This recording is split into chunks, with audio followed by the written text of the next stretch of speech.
Imagine you're trapped in a confrontation with a toxic coworker. Your pulse quickens, your face flushes, and your survival instincts scream at you to either lash out or go silent. High-intelligence individuals feel these exact same biological triggers, but they process the threat through a different cognitive framework. This graph illustrates the distinction between emotion and affect. While emotions are uncontrollable moods, affect regulation is the actual performance you demonstrate. This control is governed by the prefrontal cortex, which actively dampens the amygdala, the region processing primal responses like fear. Deep thinkers achieve this neurological override by honing 3 specific psychological traits. They prove that composure isn't an inherited personality quirk, it's a high-level cognitive skill. The first trait is the self-distancer. These individuals use a tactical pause to interrupt impulsive reactions before they start. Research from the University of Michigan and Duke University defines self-distancing as the ability to take a psychological step back from your own experience. This process allows for rapid emotional recovery by shifting your perspective. They often use a technique called Iliism. This is the practice of referring to yourself in the third person or by your own name during a silent internal monologue. Malala Yousafzai famously used third-person self-talk to navigate extreme stress. She asked herself, "If he comes, what would you do, Malala?" This linguistic shift enables what psychologists call wise reasoning, a state where you recognize the limits of your own knowledge, also known as intellectual humility, and view the threat as a manageable challenge rather than a crisis.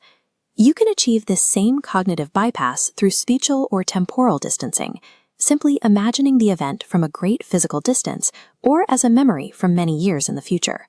The tactical pause isn't about hiding from your feelings, it's about analyzing them with the objective clarity of a neutral observer. The second trait is the empathetic architect. In external conflicts, these individuals move away from the binary idea of winning or losing. Their strategy is to use empathy to de-escalate. They validate the other person's emotions, acknowledging their frustration or hurt without necessarily agreeing with the person's argument. They keep the conversation grounded by systematically stripping away emotional hyperbole and focusing only on objective facts. Instead of reacting with defensiveness, they ask open-ended questions.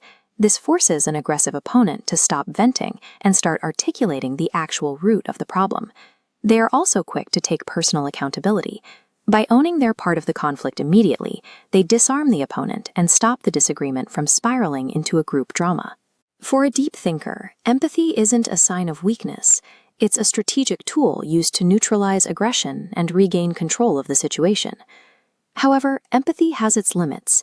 It is largely ineffective when dealing with narcissists or highly toxic individuals who use your good intentions as leverage. In these environments, deep thinkers employ the gray rock method.